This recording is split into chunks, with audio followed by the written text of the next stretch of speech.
Hello दोस्तों, UCI 6 to 12 class में आप सभी का स्वागत है। आज हम लोग वर्ग 10 जो कि अवतल दर्पण के बारे में पढ़ेंगे। फर्स्ट पार्ट है हम लोग का प्रवर्तन का जो नियम है, उस पाठ के जो भौतिक जो पार्ट हम लोग का जो विज्ञान है वो प्रकाश का प्रवर्तन जो कि फर्स्ट चैप्टर है। उसके अंदर है एक टॉपिक अवतल दर्पण, उत्तल दर्पण यानी दर्पण के प्रकार, जो कि आज हम लोग क्लियर करेंगे इस टॉपिक में कि अवतल दर्पण के बारे में। अर्थात अवतल दर्पण क्या है, अवतल दर्पण का उपयोग क्या करते हैं और अवतल दर्पण की कितनी प्रतिबिंब की प्रकृतियाँ होती है, ये सब बारे में हम लोग आज पढ़ेंगे। चलिए दोस्तों शुरू करते हैं। क्योंकि अवतल दर्पण से आप लोग के बोर्ड के एग्जाम में और या कॉम्पिटेटिव एग्जाम में आप लोग को इसमें की जो स्थितियाँ है उसके बारे में पूछा जा सकता है या इसका उपयोग के बारे में पूछा जा सकता है। वो क्वेश्चन कैसे आएगा ऑब्जेक्टिव में, मैं उस पर भी चर्चा करूंगा। चलिए दोस्तों चलो शुरू करते हैं कि अवतल दर्पण किसे कहते हैं। तो ऐसा गोलीय दर्पण जिसकी बाहरी सतह क्या हो, रचित हो। ऐसा गोलीय दर्पण, मान लीजिए कि गोलीय दर्पण हुआ जिसकी बाहरी सतह रचित हो, यानी बाहर की तरफ क्या हो, उभरा हुआ हो, उसे क्या बोलते हैं, गोलीय अवतल दर्पण बोलते हैं। क्या बोलते हैं, अवतल दर्पण बोलते हैं। और अवतल दर्पण के क्या जानेंगे, उपयोग। अवतल दर्पण के उपयोग, अवतल दर्पण का उपयोग सबसे पहले हम लोग करते हैं हजामती दर्पण के रूप में। हजामती जो हम लोग केस कटवाते हैं, जो हजाम उस जिस ऐनक के माध्यम से काटते हैं वह अवतल दर्पण का बना होता है। तो देखिए क्वेश्चन आ सकता है कि निम्नलिखित में से कौन अवतल दर्पण से बना होता है, हजामती दर्पण या और कुछ कुछ ऑप्शन दे सकता है। जैसे दे सकता है आप लोग का साइड मिरर गाड़ी का है, तो साइड मिरर उत्तल दर्पण से बना होता है, ऐसा उसमें फंसाने के लिए आपको दे सकता है। तो सेकंड में करते हैं जो कि टार्च। आपने हम अपने कॉमन सेंस से भी सोच सकते हैं। देखिए टार्च जिसका बीच वाला भाग क्या होता है, उभरा होता है। वाहनों के हेडलाइट, आप लोग वाहनों के हेडलाइट देखे होंगे, उसका भी बीच वाला भाग उभरा होता है। और जो कि शीशा होता है जो बीच में मोटा होता है, ऐसा समझिए कि बीच में क्या होता है, मोटा होता है और किनारे में भाग में क्या होता है, पतला होता है। तो भी वाहनों के हेडलाइट या सर्च लाइटों में, जो कि हम लोग सर्च भी करते हैं लेंस वेंस माध्यम से, उसका भी बीच में मोटा होता है। हम लोग देखे होंगे कोई बीच में मोटा होता है और किनारे क्या होता है, पतला होता है। तो बोल सकते हैं कि टार्च वाहनों के हेडलाइट और सर्च लाइटों में अवतल दर्पण का प्रयोग करते हैं। और डॉक्टरों द्वारा जो कि कान, नाक, दांत, गले इत्यादि के चेक करने में भी अवतल दर्पण का प्रयोग होता है। तो आपसे पूछ सकता है कि निम्नलिखित में अवतल दर्पण का प्रयोग या अवतल दर्पण का प्रयोग बोर्ड में अगर ऑब्जेक्टिव तौर पर आएगा तो ऑब्जेक्टिव में तय करेगा। इससे 2 नंबर और 5 नंबर में कैसे क्वेश्चन आएगा उससे पूछेंगे। कि 5 नंबर में 2 कंडीशन दे देगा, कहेगा किसी चित्र के माध्यम से समझाइए। वो 5 नंबर में भी इस टॉपिक से क्वेश्चन आ सकता है। इसलिए दोस्तों इसे ध्यानपूर्वक समझने का प्रयास कीजिएगा।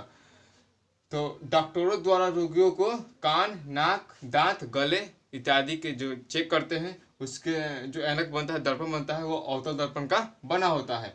और जो फोर्थ है सौरभट्टी।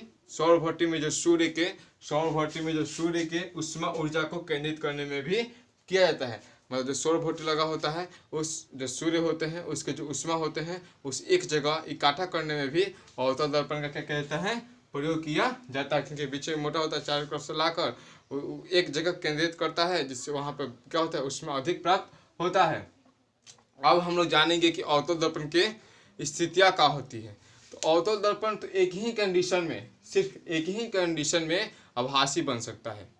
ऑब्जेक्टिव तौर पर कैसे आएगा, अवतल दर्पण मतलब अवतल दर्पण की प्रतिबिंब की स्थिति, मतलब अवतल दर्पण में कहाँ कहाँ रखा जाए कोई वस्तु को कि उसका जो प्रतिबिंब होगा आभासी या सीधा या बड़ा बनेगा या सीधा बनेगा, ऐसा पूछ सकता है।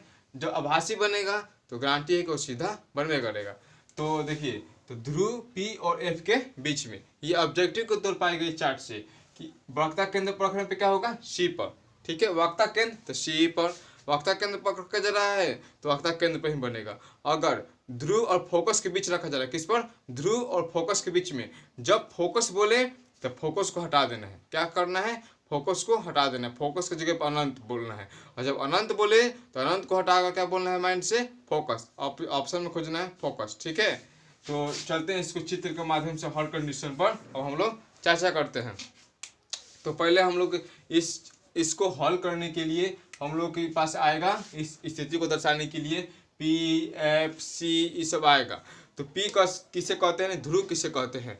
तो गोलीय दर्पण जो ये मान लीजिए गोलीय दर्पण है, इसके मध्य बिंदु यानी इसके मध्य बिंदु को क्या कहते हैं, ध्रुव कहते हैं। गोलीय दर्पण के मध्य बिंदु को ध्रुव, जिसे पी से डिनोट करते हैं पोल, ठीक है। और वक्ता केंद्र किसे कहते हैं, तो गोलीय दर्पण जिस गोले का भाग होता है उस गोले के केंद्र को, मान लीजिए गोलीय दर्पण जिस गोले, मान लीजिए गोला पूरा गोला हो गया, उसे काटे हैं, जिस गोले का भाग होता है उस गोले के केंद्र, तभी ना मान लीजिए कि एक वृत्त हुआ, इसको दो भागों में काटना है। देखिए इसको मिटा देंगे, ये हो गया, ये तो ऊपर से मिटा के दिया हुआ है।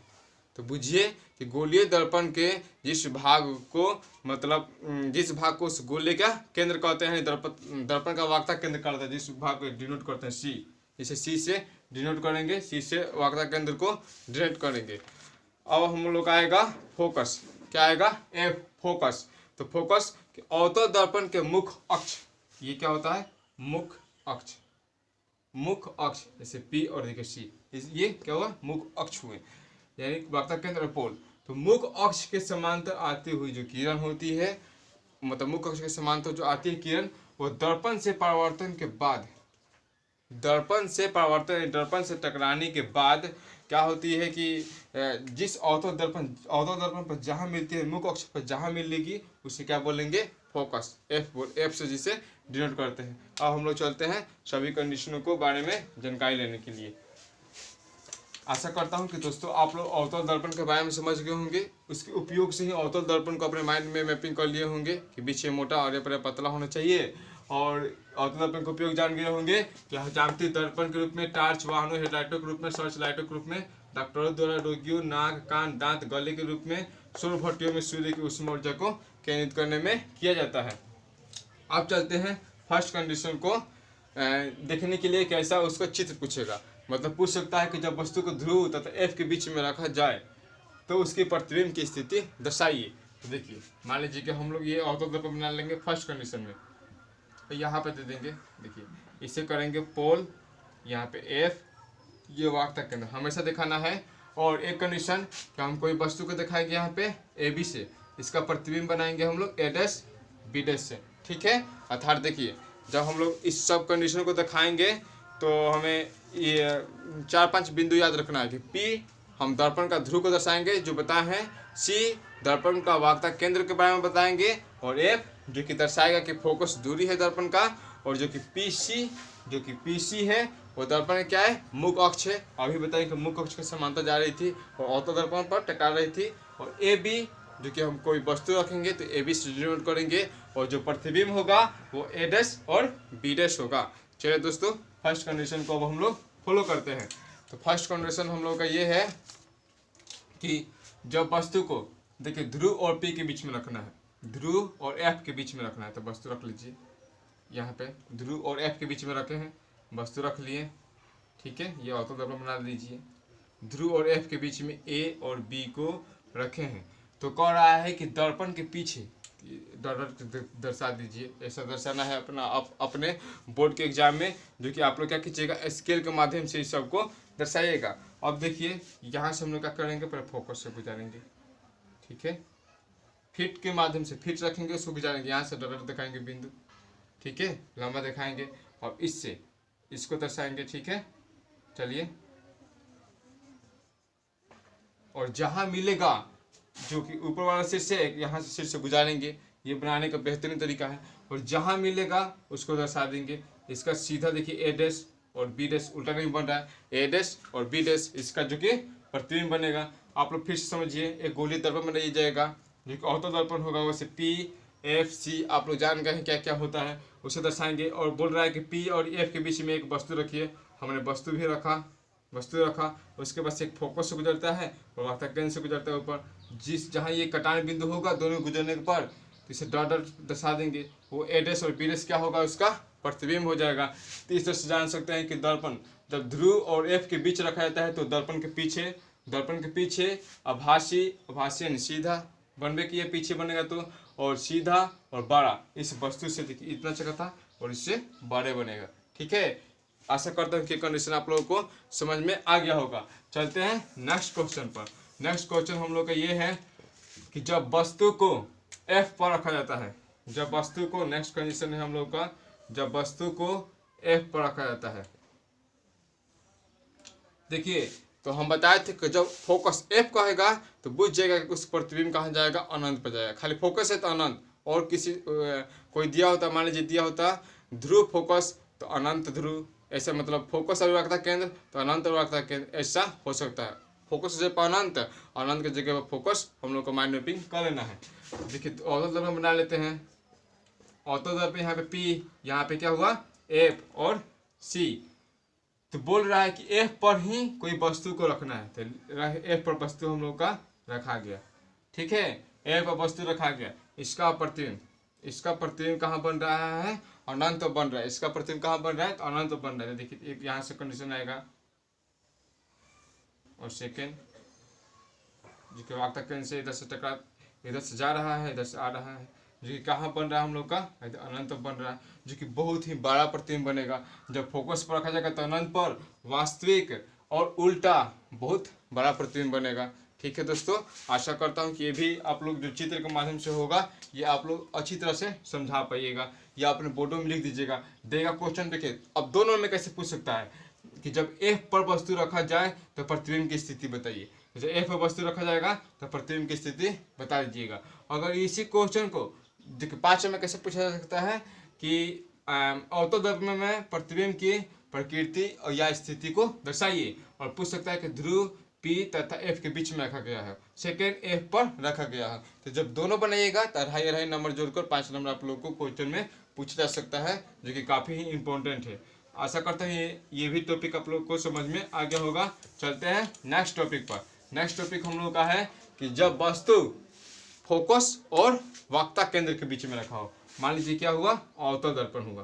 क्या हुआ, अवतल दर्पण हुआ। इसे कहाँ रखना है, फोकस, पहले अवतल दर्पण बनाइए। अवतल दर्पण बनाइए, इससे फोकस यहाँ P होता है और वक्ता केंद्र के बीच में एक वस्तु रखा जा रहा है। ठीक है, A और B कोई वस्तु है, जो कि A और B कोई जो वस्तु है जो कि वक्ता केंद्र और फोकस के बीच में क्या कर जा रहा है, रखा जा रहा है। तो इसका प्रतिबिंब बनाना है हमें। इसका प्रतिबिंब बनाने के लिए देखिए, तो जब वक्ता फोकस और वक्ता केंद्र के बीच में बनते हैं तो वक्ता केंद्र और अनंत, अभी बोले वक्ता केंद्र और अनंत के बीच में यहाँ पर प्रतिबिंब कोई बनना चाहिए जो कि वास्तविक, उल्टा और बड़ा होगा, क्योंकि अनंत बन रहा है तो बड़ा होकर करेगा। ठीक है, तो इसको बनाते हैं। इसको बनाने के लिए हम लोग दर्शाएंगे कि पहले इधर देखिए, यहाँ से आएगा, इसको दर्शाएंगे। और फिर देखिए जब हम लोग का एक कंडीशन यहाँ उतर ऊपर आता है, और यहाँ से लेके आएंगे इसको,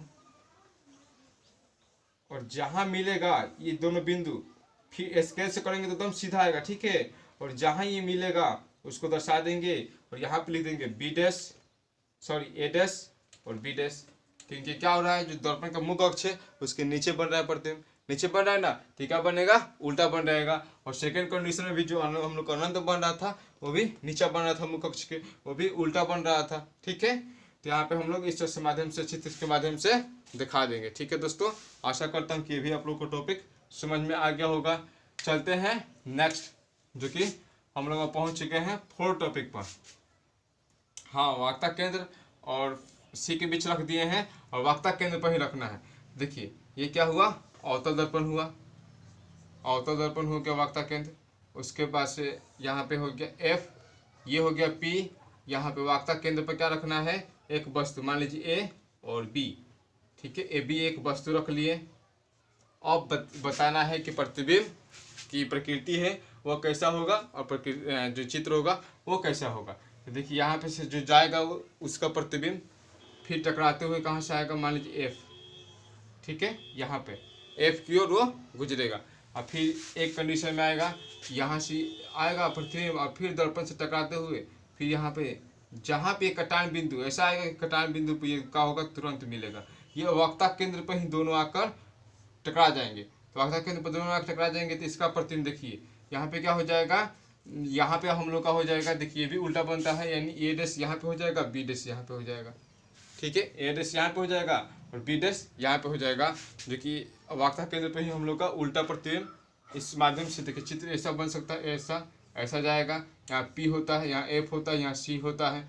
जब हम लोग सी पर रखें वक्ता केंद्र पर वस्तु, यहाँ से एक बार लेकर आए, ठीक है। अब फिर जब ये जो गया दर्पण से टकरा कर फिर वहाँ से रिटर्न आ रहा है मुख्य अक्ष के समांतर, तो ये वक्ता केंद्र पर ही दोनों अपने आपस में टकराएंगे, जो कि प्रतिबिंब क्या होगा, नीचे बन रहा है मुख्य अक्ष के नीचे, तो ये उल्टा बनेगा। उल्टा बनेगा, वास्तविक बनेगा, और वस्तु के क्या हो रहा है, बराबर। देखिए ये भी जितना लिए हैं इतना ही लंबाई के वस्तु भी बनेगा।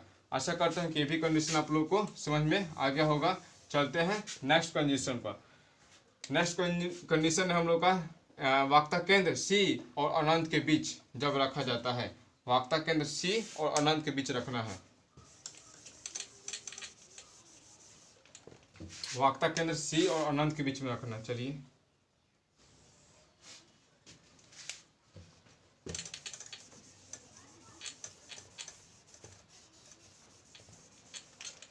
इसमें कॉमन सेंस वाली बात है कि अगर फोकस पूछे तो अनंत पर जाना है एकदम। सी और अनंत बोला है तो सी तो फिक्स है, अनंत की जगह पे क्या होना चाहिए, फोकस। अपने माइंड में सेट कर लेना है, ठीक है। यहाँ पे अवतल दर्पण पहले बना लेते हैं। अवतल दर्पण में यहाँ दिखाते हैं पी, ये दिखाते हैं एफ, ये दिखाते हैं सी। और क्या बोल रहा है कि सी तथा अनंत के बीच में रखा जाता है कोई वस्तु। सी मान लीजिए कि अनंत के बीच में क्या किए हैं, कोई वस्तु को हमने रख दिया। सी और अनंत के बीच में कि कोई वस्तु को रख लिए हम लोग। अब इसका प्रतिबिंब देखिए कहाँ बनेगा, वक्ता केंद्र और फोकस के बीच बनेगा। वक्ता केंद्र और फोकस के बीच बनेगा, ठीक। तो यहाँ से आता है, आप लोग ऑलरेडी जानते हैं, जो कि टकरा जाएगा। एक यहाँ से आता है, ये वस्तु है, यहाँ से जब बनेगा तो फोकस से टकराते हुए यहाँ पे कटान बिंदु पर ये मिल जाता है। कटान बिंदु पर जो मिलता है वही वस्तु है। यहाँ पे हो गया ए, ये हो गया बी, तो यहाँ पे बनेगा जो वस्तु है वो होगा बी डैश ए डैश। ये भी क्या होगा, मुख्य अक्ष के क्या बन रहा है, नीचे बन रहा है, जो कि क्या होगा, बस पर इसका प्रतिबिंब क्या होगा, उल्टा बनेगा। और क्या बनेगा, वस्तु से देखिए इतना बड़ा था और वस्तु कितना बड़ा, छोटा बना ना। इस कंडीशन में हम बोल सकते हैं कि जब वक्ता केंद्र और अनंत के बीच रखा गया है तो वक्ता केंद्र और फोकस के बीच बनेगा वास्तविक, उल्टा और छोटा। ये आप लोग को ऑब्जेक्टिव पूछ सकता है, और जब चित्रांकित करेगा चित्र के माध्यम से दिखाने के लिए, कि आप लोगों को सब्जेक्टिव में भी पूछा जा सकता है। अब चलते हैं कि फोकस को कहाँ रखना है, अनंत पर रखना है। चलिए देखिए अवतल दर्पण कब रखना है, अनंत पर। तो जब अनंत पर रखेंगे तो अनंत रिलेटेड है फोकस से, फोकस पर जब करेगा, ठीक है। तो देखिए यहाँ फिर दिखा दिए हैं पी एफ सी, और अनंत पर रखना है, यानी अनंत की तरफ से लाना है, ठीक है। आएगा तो हम लोग को फोकस से टकरा भी करेगा। तो मान लीजिए कि अनंत से एक वो आ रहा है, एक कंडीशन में हम लोग का अनंत से कोई प्रतिबिंब आ रहा है, यहाँ आया, फिर अनंत से एक पोल पर टकराया, फिर पोल से जब यहाँ आया, एक कंडीशन में हम लोग का यहाँ आया, ठीक है। अब देखिए दोनों जब एक दूसरे से आएंगे, दोनों क्या होंगे, एक दूसरे से फिर से कीजिएगा, एकदम जाकर सही मिलेगा। एक दूसरे पाकर यहाँ पे आप लोग का फोकस, जहाँ फोकस होगा हम लोग का, जहाँ फोकस हम लोग ये उतारेंगे वहीं ये टकरा जाएंगे, ठीक है। ये जाकर ये कंडीशन टकरा जाएगा। लोग जैसे और एक साफ से बना देते हैं। देखिए जो फोकस से हम लोग यहाँ से उतार रहे हैं, इसको लेके जा रहे हैं, तो ये जहाँ ये टकरा रहा है, ये टकरा रहा है, सॉरी इस तरह से जाएगा, ये टकरा रहा है, ये जो फोकस पर टकरा रहा है किसका बनेगा, अनंत का प्रतिबिंब ऐसे ही बनेगा। जब अनंत से लाइएगा, एक फोकस से गुजारिएगा, एक पोल से गुजारिएगा, तो फोकस पर ही जाकर प्रतिबिंब क्या होंगे, टकरा जाएंगे, जो कि बहुत ही इससे छोटा, बहुत इधर टकराएगा, ठीक है, नज़दीक पास ही, जो कि मुख्य अक्ष के नीचे टकरा रहा है, तो प्रतिबिंब क्या बनेगा, उल्टा और बहुत ही छोटा बनेगा। अनंत पर जो कि प्रतिबिंब की स्थिति होगी फोकस पर, वास्तविक, उल्टा और बहुत छोटा। दोस्तों आशा करता हूँ कि जो अवतल दर्पण है उसके परिभाषा, अवतल दर्पण का उपयोग और अवतल दर्पण में जो कि प्रतिबिंब की जितनी ही प्रकृतियाँ होती है उसके बारे में आप लोग समझ गए होंगे। अगर ये वीडियो आप लोगों को अच्छी लगी हो तो लाइक, शेयर और सब्सक्राइब जरूर कीजिएगा, तथा अपने दोस्तों के पास ज़्यादा से ज़्यादा शेयर कीजिएगा, क्योंकि भाग उन्हीं का साथ देता है जो कठिन परिस्थितियों में भी अपने लक्ष्य को प्राप्त करता है। आपके पास कितना ही मजबूरी क्यों ना हो, आप जरूर ऑफलाइन ऑनलाइन सभी माध्यमों से पढ़कर क्या कीजिए कि आप लोग एक सफलता की राह पर चलिए, ताकि आप लोग का मार्क्स अच्छे आ सके। आप लोग ज़बरदस्त मेहनत कीजिए, ठीक है। धन्यवाद दोस्तों इस वीडियो को देखने के लिए।